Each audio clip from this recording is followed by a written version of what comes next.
Hey there, I'm a glue stick, so I have one job. I glue kid stuff. So sorry for being jealous of Geico, who does a ton more, like give you 24/7 access to thousands of licensed agents. And Geico has been around for over 75 years and has a 97% customer satisfaction rating. While I've just got mediocre adhesive skills, Geico also has an award-winning mobile app.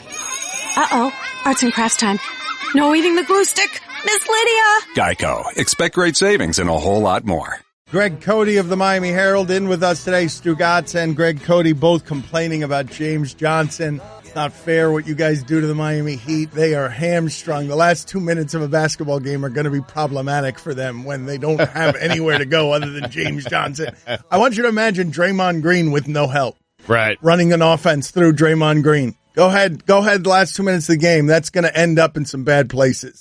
First off, I was fine with last night's game. They competed. That was a measuring stick game. They measured up well with the Houston Rockets. I was impressed. But James Johnson, there are times, all the time, he looks unbelievable. Like almost LeBron-like at times, right up until he shoots. I know. Well, but that's it. That's why he's a poor man's Draymond Green. Draymond Green can also not be LeBron, and Draymond Green is a poor man's LeBron.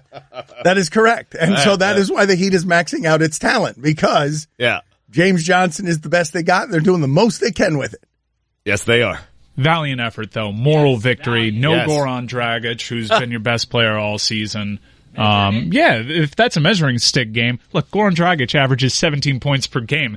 The point differential there was 9. Easy W if he's playing. That's how NBA math works. I'm not doing measuring stick games. They're not nearly as good as that Houston team. What? Not nearly. Did you watch the game last night? Not nearly. They had every chance to win it on the road. Yeah, it was a tight game throughout. Where do those moral victories go in the standings? Because I've never noticed them listed. Is it like MV you see next to win? It's like the 5th tiebreaker. Yeah. Okay. Yeah. All right. It's something you store, in your memory. It goes in the memory bank. Yes. What would be the guess? Let's go around the room here, because the Miami Heat have been very good on the road, and being very good on the road is hard in the NBA. So, can I interject real quick? The Heat are one of only 5 teams in the league with a winning record both at home and on the road. That's you just ruined what I was going to ask everybody, which was to guess how many teams have winning records on the road. All right, come up with another question. That it? Listen. I was going to go around the room. I was assuming you knew that fact. I was assuming that most people were going to guess higher than that. Okay. I wasn't listening, so I can guess. There you go. 4? The Miami Heat are one of 5 teams with a winning record on the road. And, wow. And the other 4 are the best teams. The Golden State's ridiculous. They've lost 4 times on the road. So the 5 best teams in the NBA is what you're saying. Yeah. I'm saying they've been very good on the road. They stink at home, but they've been very good on the road. They haven't lost by double digits, I think, since like the first week of December at San Antonio on the road. They don't get creamed on the road. This is not what this team is about. This team's about culture, and right now it's about giving the ball to James Johnson in the closing minutes, which in Charlotte worked out. Yes. Last night it did not. Last night it did not, because they had Chris Paul and you had James Johnson.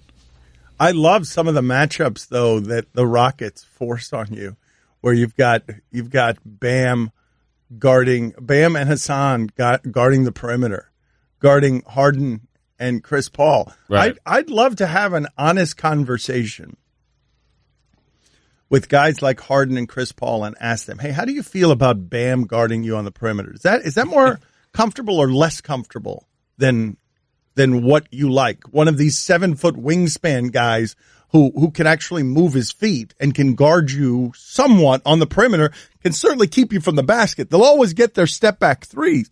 Right. But they were getting bad shots off of Bam and Hassan guarding the perimeter. Remember that discussion that we had a couple weeks ago about where the NBA center has evolved and it's now more Clint Capella types than, Olden Polynice. Andre Drummond. Yeah, and we aired in not mentioning the real reason for that. It's defense. It's to be able to go out. There's so much switching in today's NBA. Yes. A Clint Capella can go out to the perimeter, whereas an Olden Polynice or Eric Dampier cannot. I love watching Bam play. Oh, he's fun, yes.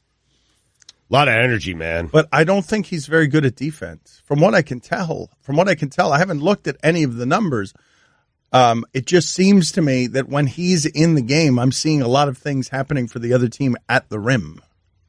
But defense is more coachable than a shot. Okay, but is he a good defensive is player? he a good defensive player? Because he should be.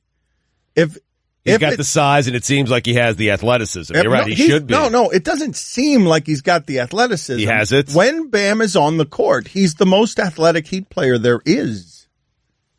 Like, it's not seems like. That's one of the most athletic players in the history of the franchise. He's more athletic than Hassan Whiteside. Hassan Whiteside is the highest end of extraterrestrial we have walking the planet. And Bam is more athletic than he is. Olynyk, close second. I love that guy's game, man. I mean, he tricks people into fouling him from the three-point line. It's like a guy at the gym. I love him at the Y. I love his game. He's fun. It's a great contract, Olynyk. It really is. Anyway, you were talking about Bam. Did you not have any information on Bam? Is that what I have no idea if he's a good defensive player or not. No, but do you have any information on Bam? Do you even know how to pronounce his last name? Ooh. Like you took the steering wheel and took it to Olynyk, and I think it's to disguise that you had run out of information on Bam. You had nothing. Well, I think the topic as a whole had run its course. Okay, but and perhaps you're right. I'm sorry.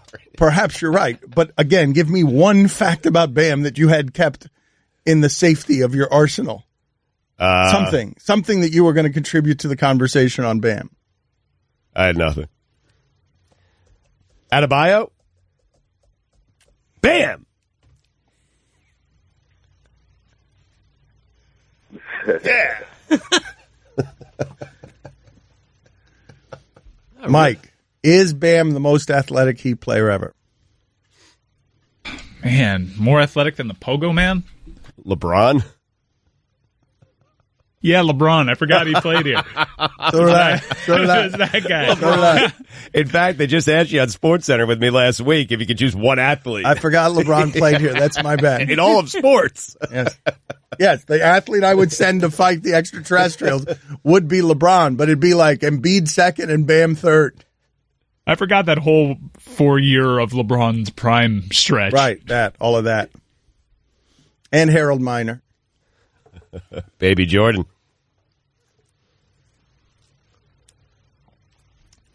You are at maximum useless today. I really am. Maximum useless. Yep. Gerald Green was also pretty athletic. Ricky Davis. Yeah. Thought he was. Cody, you got any contributions to this conversation? I'm amazed at Adebayo's given name. Bam, obviously being a nickname. First name Edris, Edrice. Middle name Femi, Femi. How about that? Who else brings facts like that? Would it be Edris or Ed Rice? Probably Edris, right? I think Edris. Yeah. I'll check on it. Ed Rice Adebayo. Edriche, maybe. You think there might be an accent? Yes. And it might be French, an accent on the E? Yes. Edriche. Let's start calling him that. Let's start. Edriche? Guillermo, put it on the poll. Have the Heat ever had a more athletic player than Edriche? Edriche on the slam.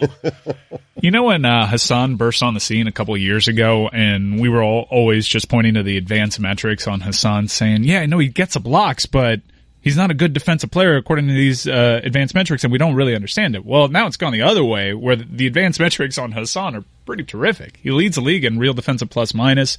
He's a very important defensive player. What I was surprised by yesterday isn't that the Heat was able to keep it close. What I was surprised by yesterday is that they were able to keep Houston under 100. I didn't think anybody could do that. Like, how many times have they been held under 100 this season? I can't imagine many. Was that the first? I'll check right now. But I was, like, at halftime, I was shocked at the score. Could not believe it. They've had halves that come close to that point total. What do you do, though? Like, down the stretch there, Mike? Like, down the stretch, what do you do? You when lose. Harden just takes a step-back 30-foot three. No, I mean, you lose. You lose. That's playoff basketball right there. Last 2 minutes of a game, they've got a guy who can do that. You don't. Yeah. You don't. Right. You were playing last night with nobody who can do that. Yeah, that'll ultimately be the demise of this team in the playoffs. That's how it will lose, yes. They'll lose to stars. However, not a representative sample because you obviously not like this team's been close to full strength at any point this season, but you didn't have Goran Dragic, and he can do some of that, but that's still limited. If he's your best option, you're still limited in the last 2 minutes. Memphis twice held, early in the season, twice held Houston to under 100 points. Chris Paul was not playing in both of those games. Memphis, well, I believe, Memphis is good defensively. I believe, well, it's not even that they're good defensively. Memphis slows the game to such a crawl that they hold everybody under 100 because they're not trying to do anything on the fast break. Their pace of play has to be the slowest in the league. Boston did it as well. So I guess teams that you would expect to kind of do that. So they were able. But what were you going to, Mike? Were you going to give me some advanced metrics on Ed Richey? I'm trying to look up the advanced metrics. He doesn't rank in the top 50. Like, he's not Whiteside defensively. I am absolutely doing that with my eyes, and I'm willing to concede that I might be totally wrong about this. It might be totally wrong. But it just seems to me that when Bam is on the court, the baskets come a lot easier for everybody else on the opponent. What I've noticed about Bam in terms of defense is one-on-one, I feel like my eyes are telling me he can handle himself, but he struggles sometimes with the concept of team defense. He gets caught out of position. Well, that's another thing I see all the time is Dragic yelling at him. Yeah, he makes rookie mistakes on the team defense end. Dragic doesn't yell at anybody. No. He's adorable. It's a funny visual of Dragic yelling. Yes, that's right. Dragic yelling at Ed Richey. He yells in a whisper, "Do better."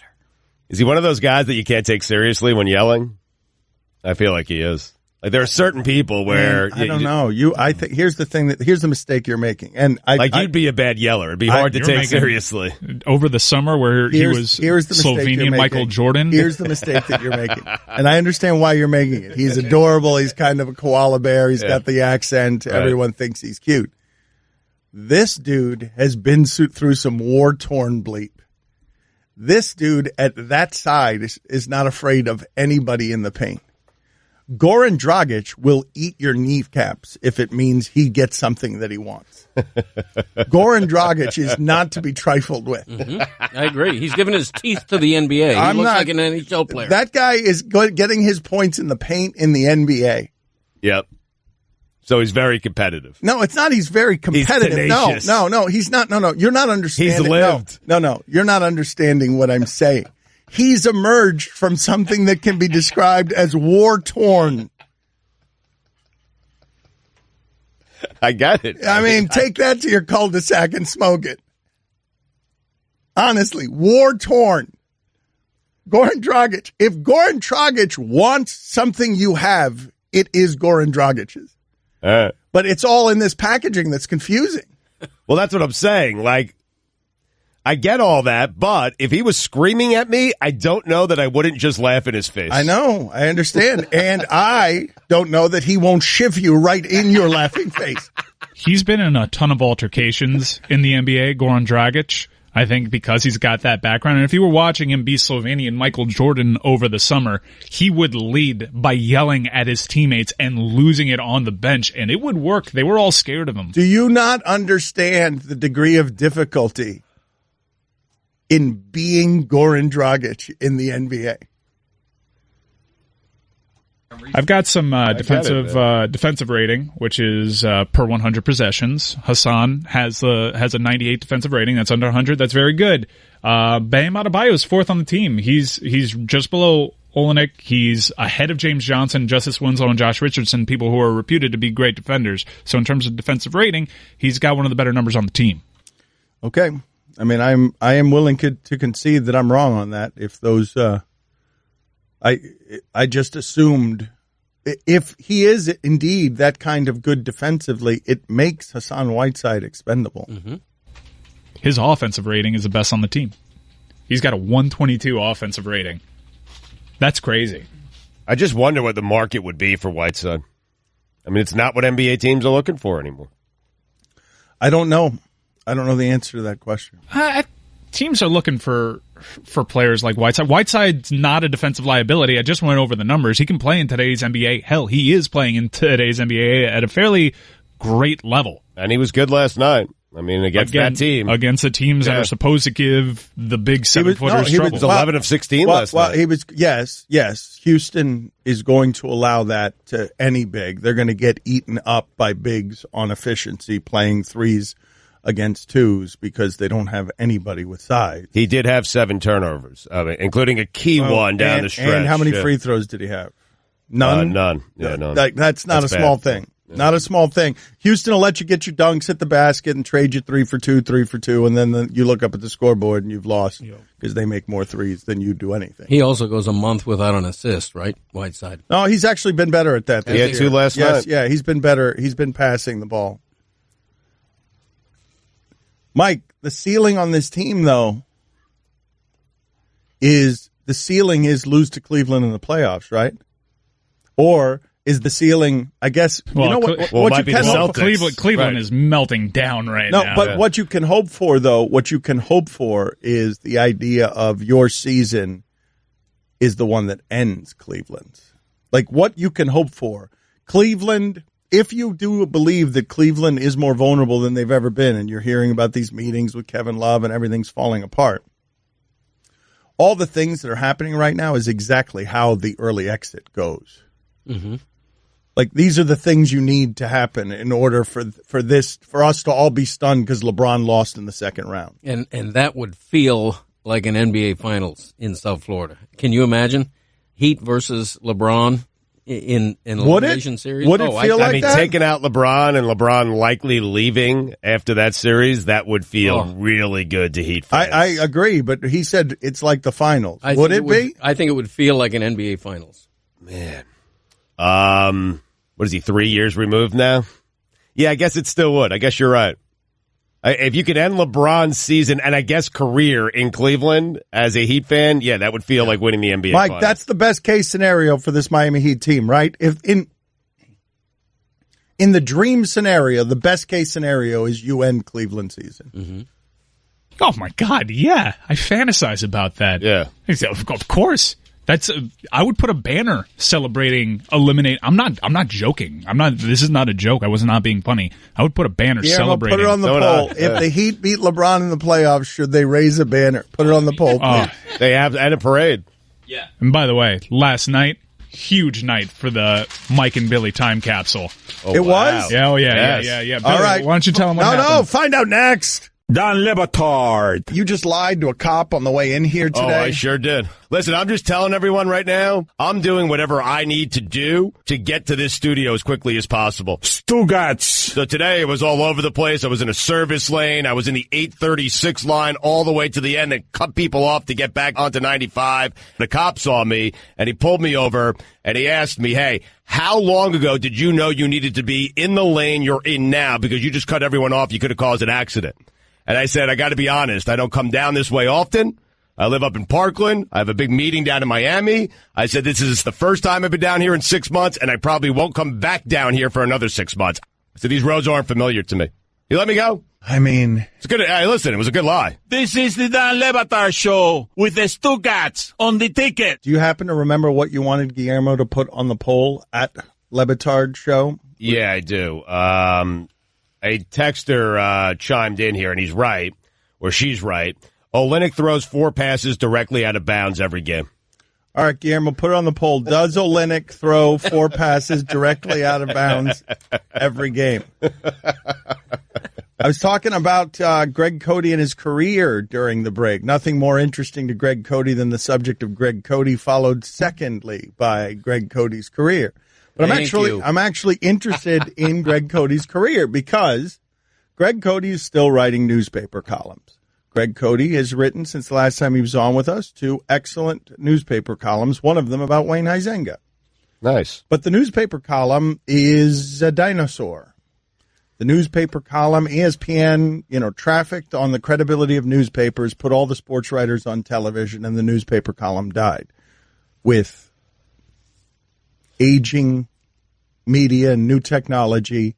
There is almost no one in sports that you seek out. What do they have to say about this today? Like that's something that used to, that's what I grew up on. That's what I dreamed of being. It's all I wanted to be was the guy writing columns off the big games so that you could relive them the next day if you felt something strong, you could go to the breakfast table in the morning and relive the whole thing. And that disappeared. And it feels like it disappeared from one day to the next. It really does. Right. And in that void is Greg Cote hanging on to the end of his newspaper career and having to think of journalism differently. Because he was just explaining to me, he had a good story that he wants to write about a former athlete in this town doing really interesting things.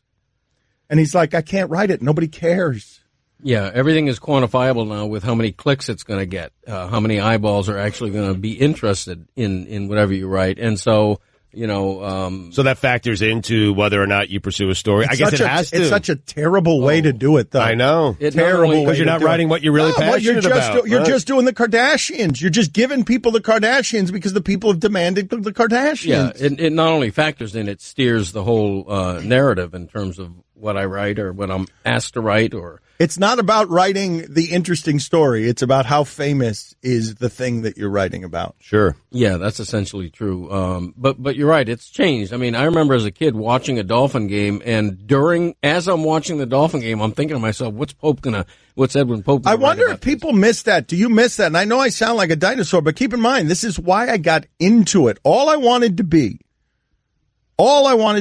growing up was Greg Cote and Edwin Pope, the columnist who who got paid to go to the big game and write his opinion off of the big game. Right. And I wanted to do that for Miami, in Miami, and I wanted to do it for the rest of my life.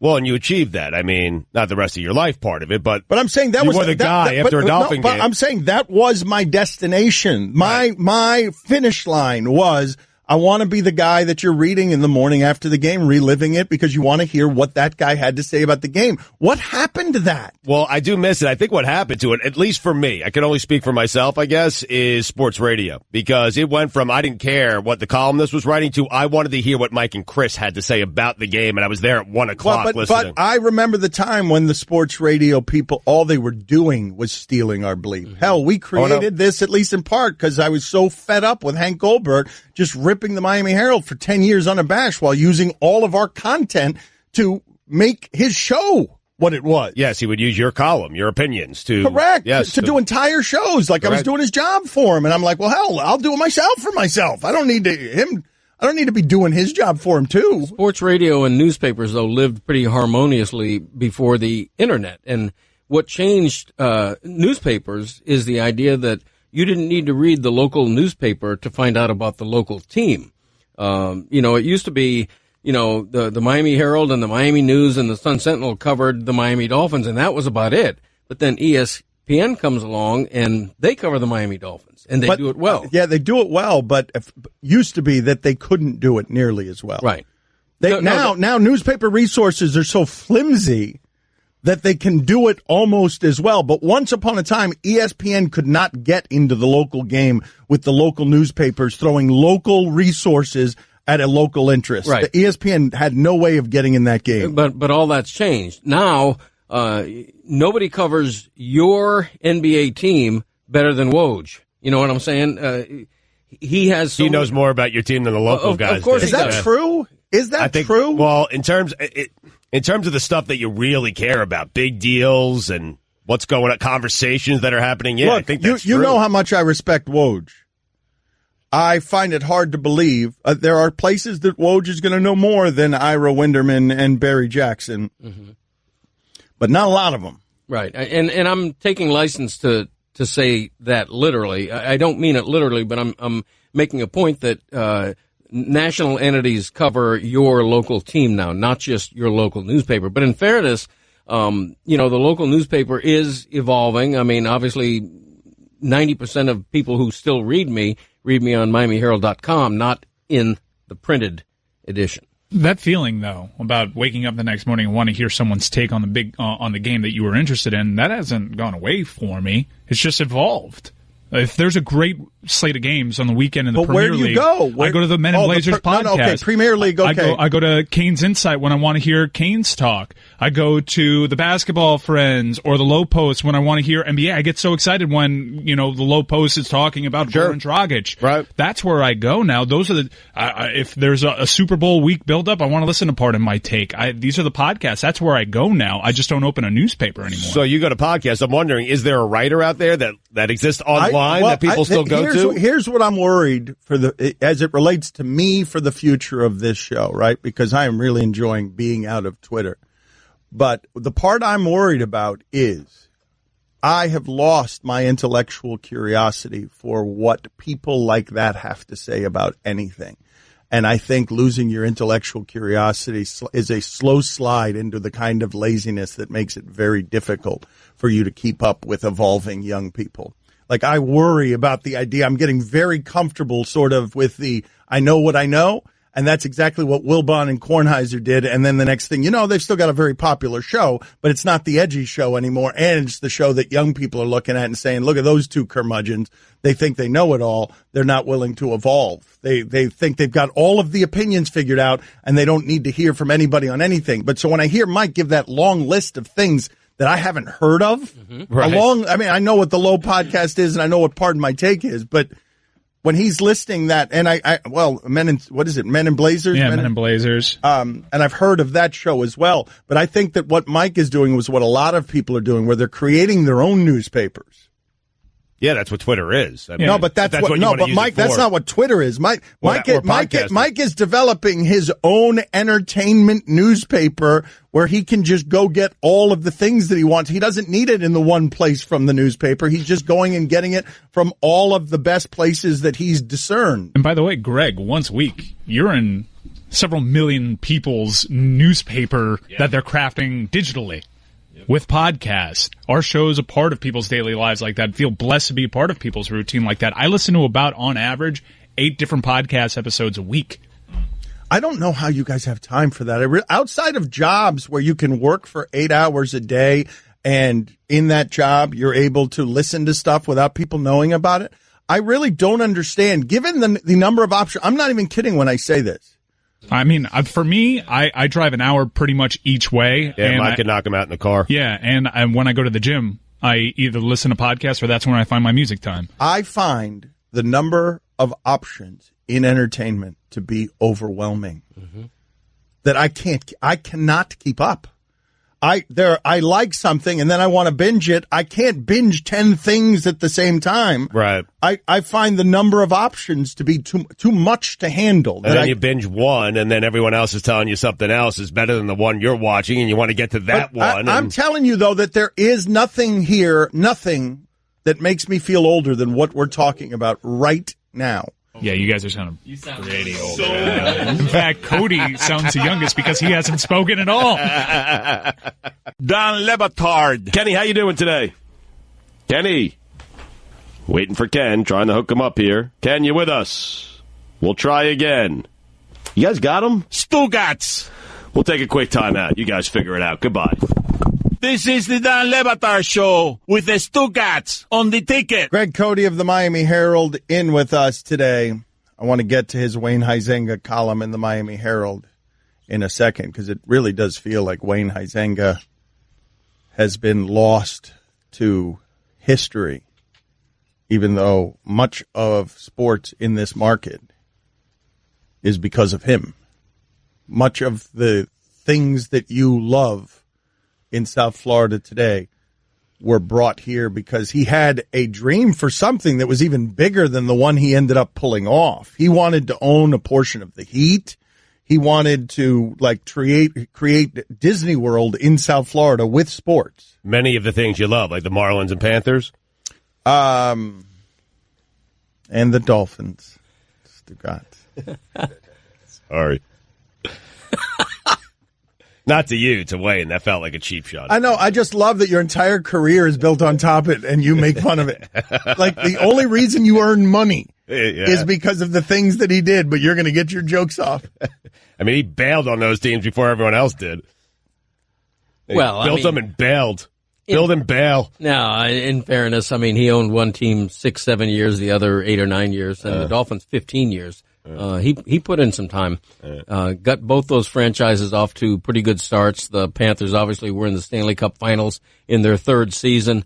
Marlins. Can you slow down for a second? I just want to marvel at Stugatz's ability to bash the accomplishments of others while not he himself accomplishing anything. Done nothing. I just want to. I sort of want to. Like, I mean, come on, man. I won like radio personality of the year in the New Times. I know, but I mean, 2 years ago, Dade County only.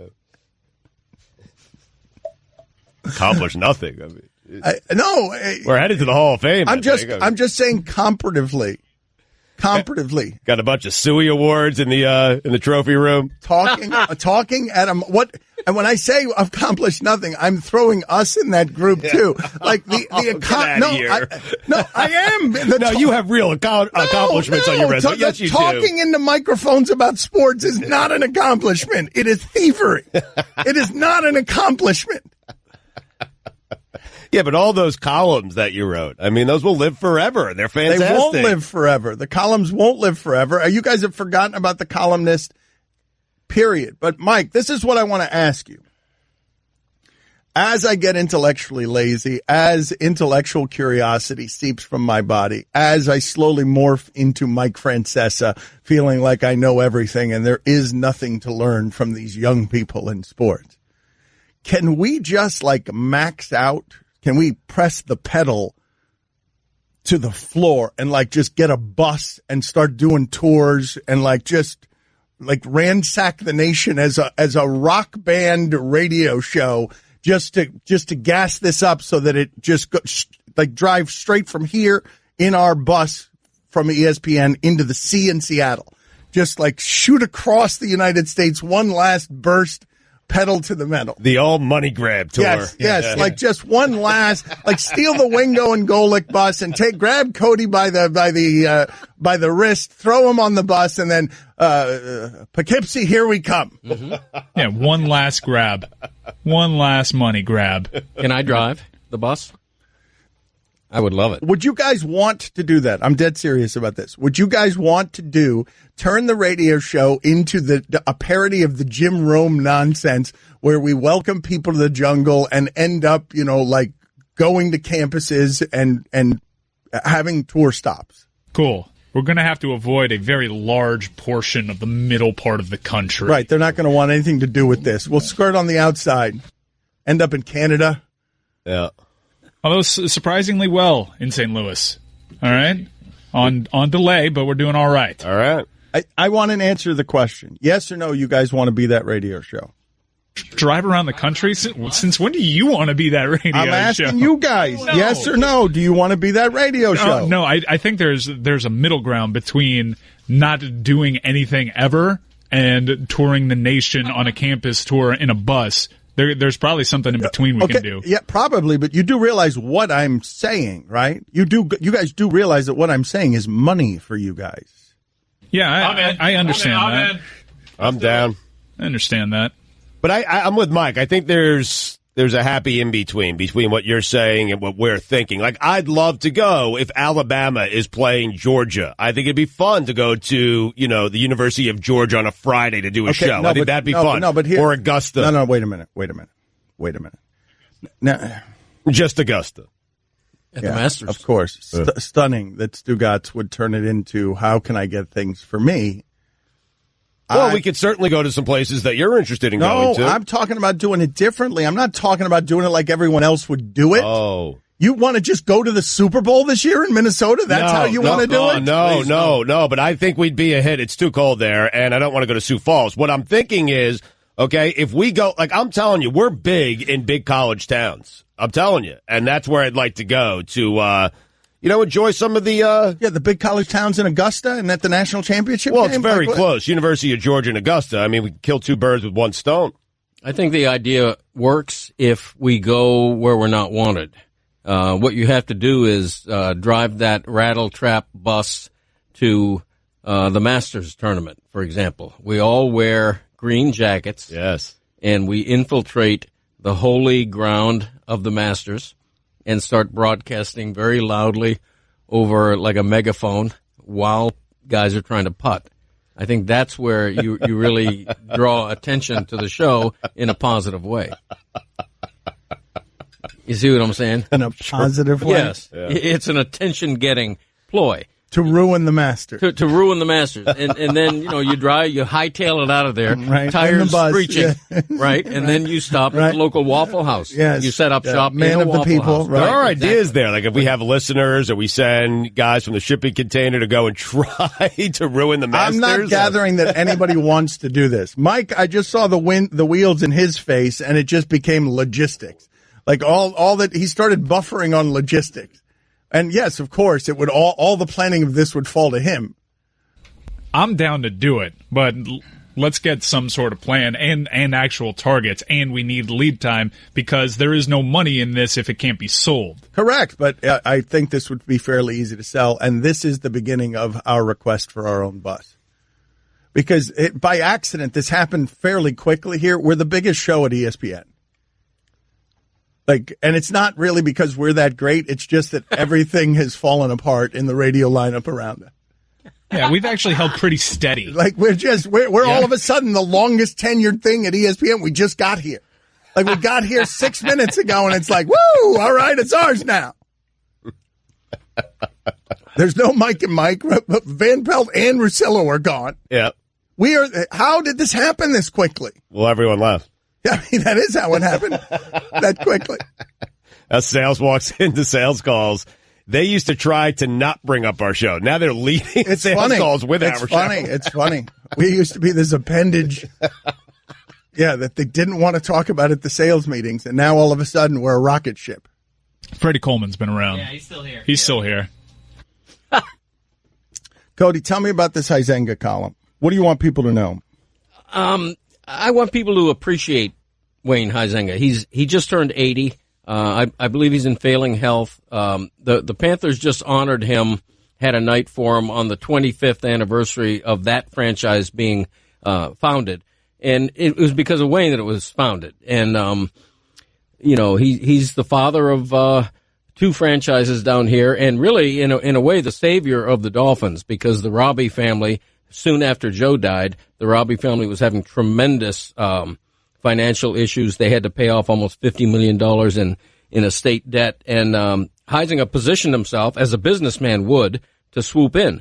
Nevertheless, he in effect saved the Dolphins. And, he's the only entrepreneur in history to have founded 3 Fortune 500 companies.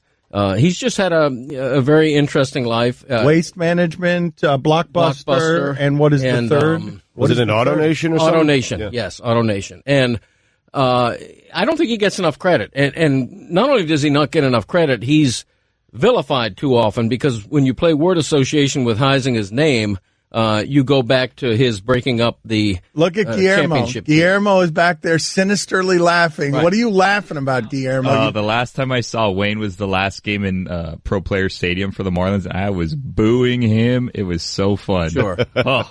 Yeah, people don't forget. I mean, he did break up the world champions. He turned a World Series winning 97 team into a 100-game losing 98 team. That's on him. That was one of my favorite teams to cover in the history of South Florida sports. Not the 97 one that won the championship. The next year? 98 one, where Jim Leland was wandering around. Right. He's like, I need a center fielder. They get me a truck driver. I got a truck driver in center field. This Eric Owens. Like, what am I supposed to do with this guy? Right. And it just, that was a Cote trade. It was just, the Cote trade. Almost got McGuire with Cote, got Eric Owens. I would howl laughing at just Leland bitching. While smoking, while chain Yes, smoking. just bitching and smoking. He's like, I don't understand. You got Sandy Koufax, 93, on the black, strike 3. Al Fonseca, 98 on the black, upper deck. I don't understand.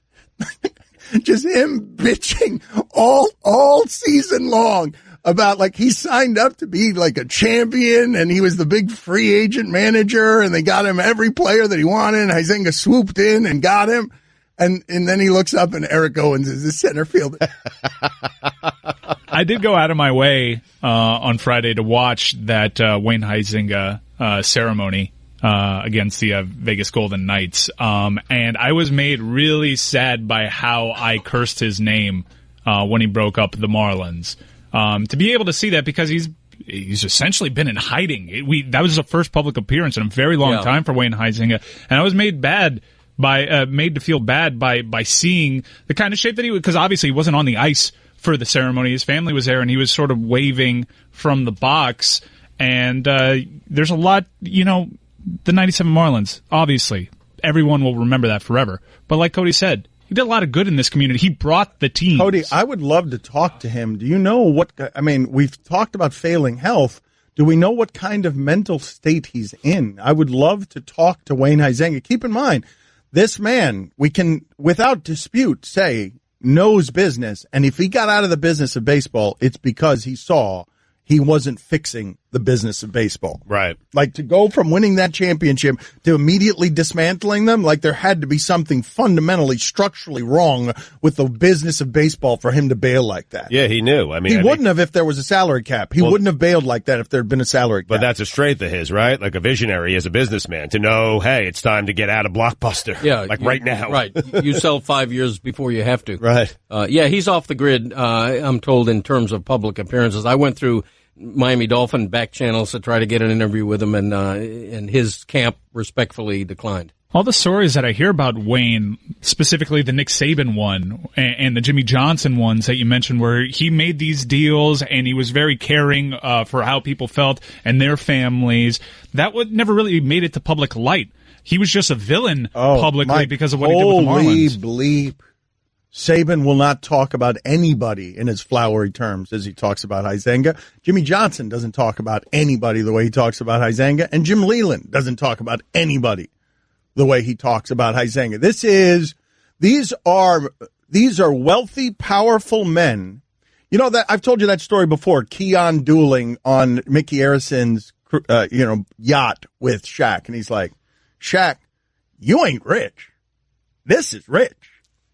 Like, Keon Dooling says to Shaq, "You're not rich. This is rich." Huizenga would swoop into the lives of Jimmy Johnson, Jim Leland, and Nick Saban and flood them with so much money and gifts, like the height of wealth, that they were turned into peasant children from Port Arthur or whatever small town Jim Leland's from, or Nick Saban. Like, they were reduced to kids in the face of this man's wealth. Yeah. Dan Marino thinks the world of Wayne Huizenga, partly because they became business partners, but and Huizenga was the guy who gently nudged Marino into retirement, but yet Huizenga threw a farewell party in the stadium in 93. Did it to Shula too? Managed to nudge Shula out without harming the relationship. Right. That's exactly right. And at that farewell party, I don't know if anybody remembers, I think it was early